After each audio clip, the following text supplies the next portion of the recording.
Hi, this is Betty Plus Books, and today I'm going to be reviewing The Dragon Republic by R.F. Kuang.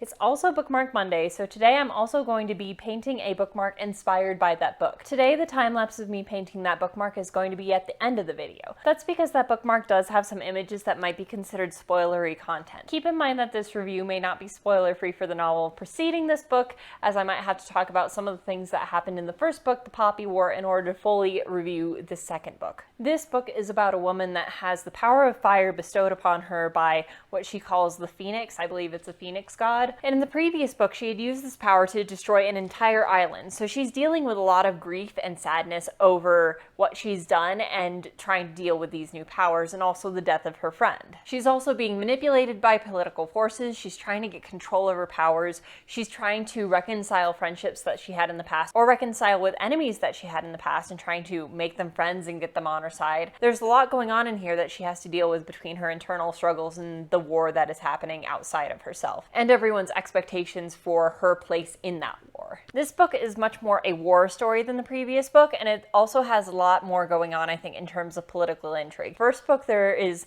much more about her going to school and learning things, and I am a sucker for the person learning things in school and facing adversity within school story. That's a trope that some of my favorite childhood books had, and so I will still eat it up every time. I was actually surprised that this book appealed to me because it is a book that's more a war story. And usually when there's a lot of war in a book, I just get bored with the different battles and fight scenes. It doesn't really appeal to me, but the aspects of war in this book and the way they were described was much more captivating to me than the average war story. And I think part of the reason that it was more captivating is that it was more well blended and interspersed with other aspects of problems that were going on. It wasn't just a person dealing with battles. It was that same person dealing with political intrigue and with relationships and with addictions and with grief. Rin's grieving process spans the entirety of the novel. I like that her resolving that grief was an incremental process, and it was a social process, and it was a spiritual process. It had kind of all of those aspects that you expect to be involved over a long-term period of grieving something. It wasn't just a one-and-done solution where one person came into her life and she was cured, or she found oneness with the universe or something and suddenly was cured. It was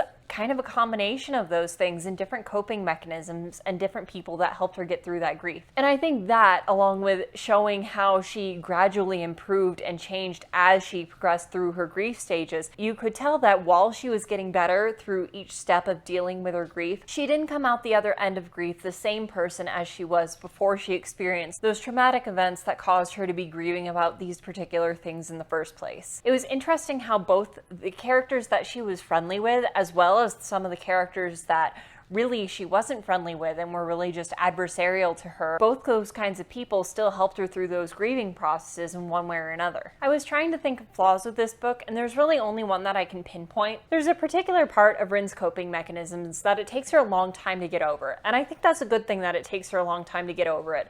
Otherwise, it wouldn't have been realistic. There are certain things that happen in the novel where I would believe that with a normal person and a fully believable character, she would experience some relapses back into that behavior, and I didn't see that happen, and I didn't see them not happening to be entirely realistic. Still, I think that might have been a good choice on the author's part to not have her relapse back into these behaviors, because I think that would have really held back the novel's pacing and done more harm than good to the book. It just might have been more believable if she did have some kind of backslide when met with the kind of situations that would tend to cause that. Now, who would like this book? This is the second book in a row where I do have to give some major content warnings for anyone I'm recommending this to. There are many descriptions of drug abuse, gory scenes in the aftermath of battles, and many war crimes that historically have happened when two civilizations have fought. But for all that, it's done in a way that's done to make the whole story more realistic, not to make it gratuitous and violence for the sake of violence. These are things that you could totally expect to happen. So I think people who enjoy stories that have really gritty realism and are willing to be honest about the problematic things that happen in societies, especially societies at war,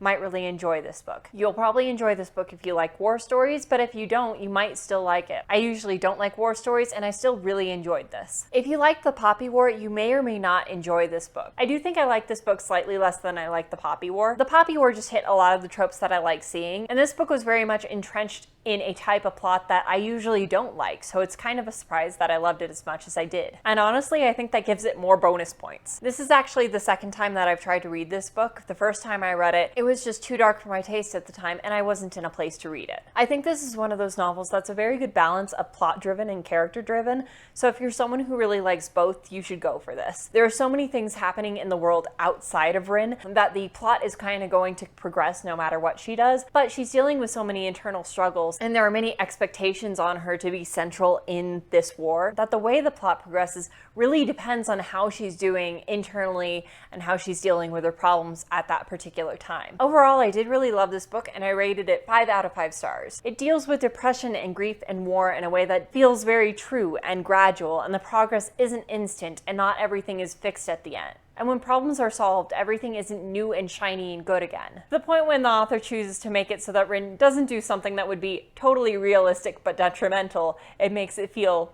not real because they didn't go so far into how bad it could have gotten. Even though it's long, I felt like this was really fast paced. I got through the 500-page book in 5 days, so it's like 100 pages a day, and I usually don't get through that many pages of one book per day. So I'm giving this book a thumbs up overall. I liked it, and I'm excited to read the next book. I'm just intimidated by a very long, chunky, probably somewhat depressing book, so I'm taking a little break, but I'm gonna get into that soon. That is the end of my review for The Dragon Republic by R.F. Kuang. I hope you enjoyed this review and it helped you determine whether you want to read the second book in the series. If you have any more critical points about this book than I had, please mention them in the comments, because I just felt like I didn't have enough criticisms of this book, so maybe I wasn't reading critically enough, but I would love to hear them. Please let me know. Thank you for watching this video. I hope to see you again soon. If you're subscribed, you will definitely see new videos from me every Monday, Wednesday, and Friday, so until next time, happy reading! You cannot be featured if you eat the cord. For those of you who have either already read the book or aren't worried about getting just a little bit spoiled, we're going to transition into the time lapse for my bookmark painting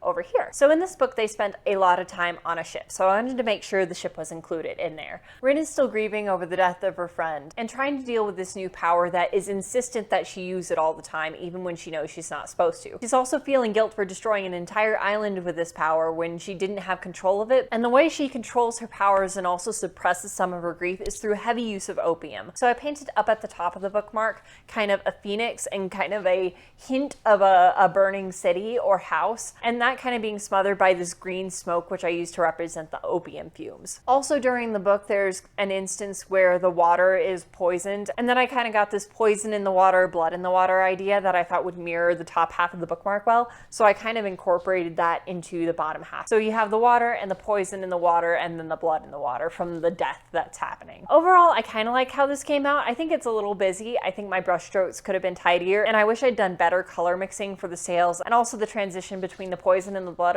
in the water. I'm not particularly happy with how that came out, so I think it's almost a little busy, and maybe I would have preferred to only do the top half like I did and just kind of cut out the bottom parts. Overall, I was inspired by a book's imagery, and I practiced painting, so that's all that we really care about here. If you would like to make some art about a book that inspired you, either a painting or a drawing, make a bookmark, or just make a little doodle, I would love to see them. If you want to send those to me and have those featured on this channel, please email me in my email attached in the description. And if not, I hope you just enjoyed watching this process. So good luck and happy arting!